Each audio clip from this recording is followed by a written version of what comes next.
Dimana ketika kita ingin bersinergi dalam hal ini membuat laporan tentang dugaan tindak pidana korupsi, kok kami lapor ke KPK itu tidak jauh beda lapor ke Polsek. Apa di pingpong, disuruh melengkapi bukti, bolak-balik, padahal yang punya kewenangan, tugas bahkan tanggung jawab untuk mengumpulkan barang bukti adalah penyidik. Prof. Antoni Budiawan sudah menyerahkan dugaan laporan terkait korupsi kereta cepat. Ada 3 sebab yang terjadinya itu kerugian keuangan negara, terutama dari sisi ada markup karena beda jauh nilai dengan kereta cepat yang di Cina sendiri begitu. Kedua, cost of run yang itu tidak direncanakan sejak awal begitu. Yang ketiga, beban utang dan bunga yang jauh lebih tinggi ketimbang pembanding dari Jepang ketika itu.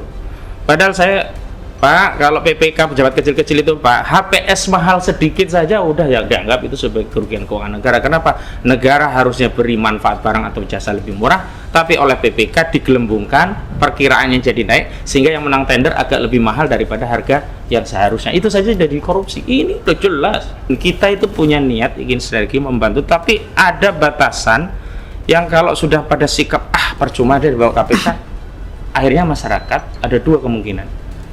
Pertama akan melakukan tindakan anarkis, yakni Eigenrechtting tadi.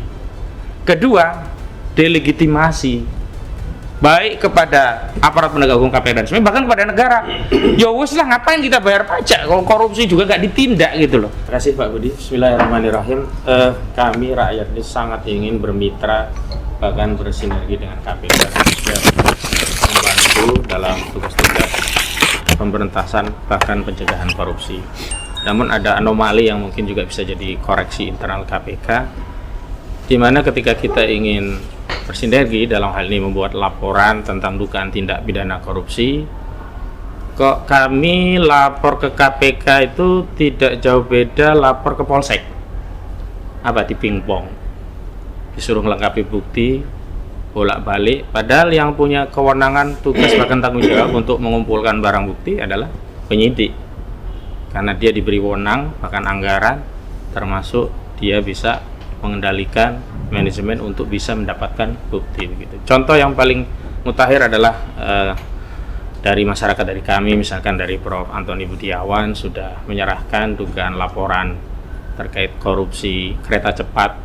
Ada 3 sebab yang terjadinya itu kerugian keuangan negara, terutama dari sisi ada markup karena beda jauh nilai dengan kereta cepat yang di Cina sendiri begitu.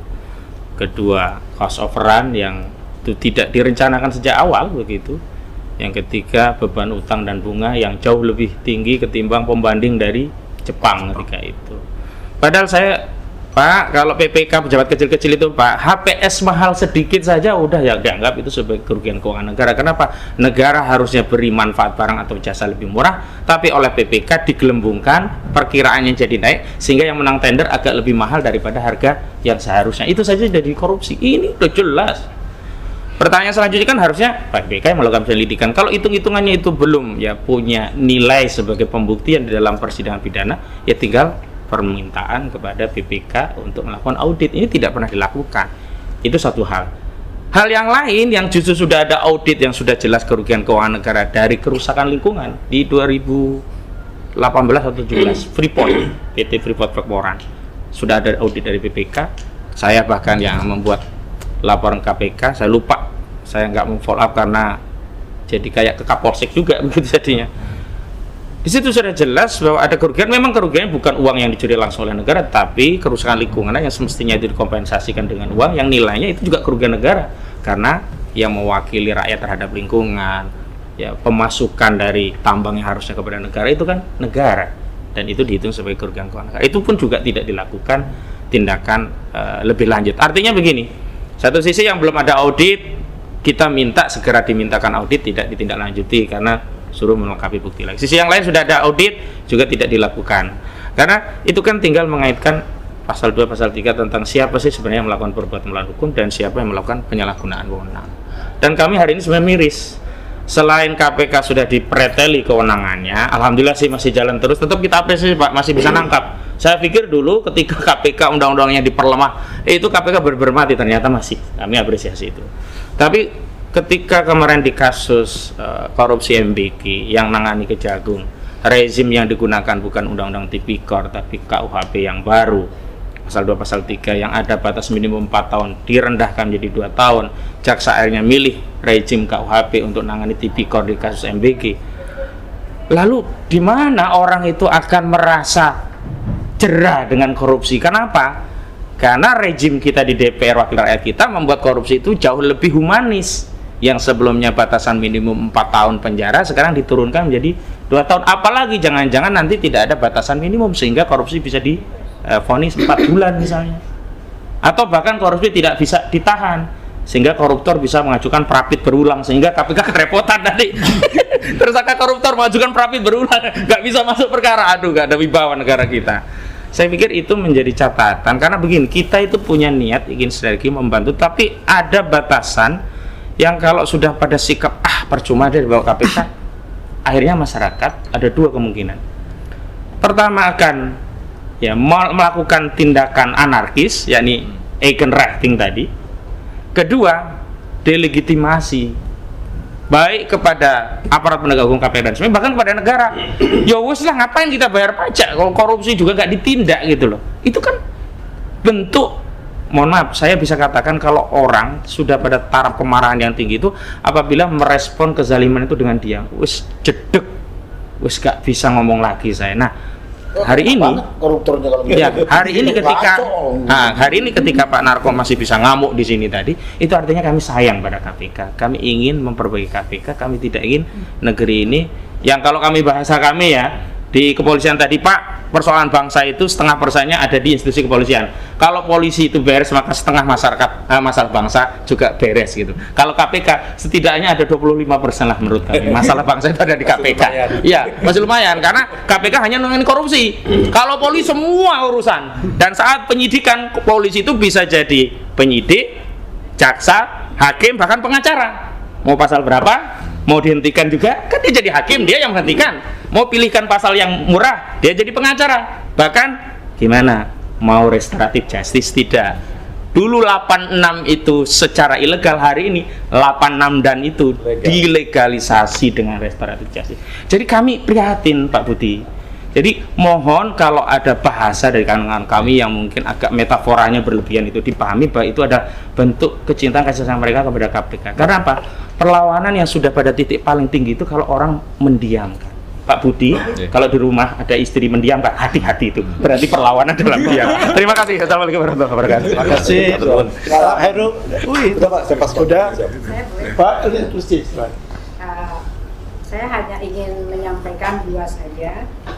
Kita semua tahu bahwa Jokowi sudah berakhir masa jabatannya sebagai presiden dan dia sudah menjadi warga negara yang sama seperti kita, hak dan kewajibannya. Berkali-kali pada para terdakwa sudah menyebutkan nama Jokowi dan semua tadi sudah disampaikan. Saya hanya ingin bertanya kepada KPK, sanggupkah untuk menyentuh, mengaudit Jokowi, bisa berkolaborasi dengan PPATK dan juga BPK, karena Jokowi itu udah rakyat biasa, tapi kejahatannya luar biasa. Kebiadabannya itu sudah menghancurkan tatanan hukum di Republik ini selama 12 tahun. Karena apa? Sampai hari ini Jokowi menguasai Prabowo Subianto untuk sebuah sektor. Hanya itu saya mohon dijawab, sanggupkah KPK untuk menyentuh Jokowi, mengadilinya, menyeret ke pengadilan? Itu saja. Terima kasih. Sanggup atau berani? Ya sanggup atau tidak? Ya, baik. Terima kasih. Ya, saya dari ini Forum Alumni Kampus Seluruh Indonesia. Jadi kita gabungan dari beberapa alumni dari ITB, dari UI, dari Unpad dan perguruan tinggi lain. Nah, ini saya ingin masih berharap ya, kita masih berharap kepada KPK gitu ya untuk memberantas korupsi, karena kita bayangkan ya ke depan Indonesia ini mau jadi seperti apa gitu Pak. Ya Pak Budi ya, Bu siapa namanya? Itu kalau di sini kan saya lihat udah pada senior nih, ada Pak Sunarko, Pak Mur, ini Pak Rizal, Pak Dila, itu udah senior gitu. Nah ini sementara kan Pak Budi ini masih muda ya, 40 sekitar itu ya mungkin ya. Nah 24 ya. Jadi ke depan itu Indonesia mau kemana kalau korupsi ini masih terjadi gitu? Ya karena apa? Dengan korupsi ini kita mau menyiapkan anak bangsa untuk menyiapkan kemajuan bangsa, mau membangun teknologi, membangun pendidikan itu, jadi uangnya itu nggak cukup gitu, karena banyak dikorupsi. Seharusnya 1000 itu bisa 10 project gitu. Ini kalau banyak dikorupsi kan jadi cuma 3 project gitu ya. Sehingga apa yang ingin dicapai dalam 50 tahun lagi itu anak bapak itu nanti loh. Anak bapak tuh, kalau anak saya udah tamat kuliah sih. Nah tapi mereka akan terdampak nih. Anak cucu kita itu mau jadi apa gitu ke depan itu. Nah saya menggugah itu. Nah makanya harapan saya KPK ini bisa menjadi lembaga yang memberantas korupsi dengan sesuai namanya gitu. Jadi jangan hanya namanya aja tapi korupsinya kesannya pilih-pilih gitu. Tebang pilih gitu. Ini kita harapkan di mana kalau kita lihat kasus Jokowi ini kan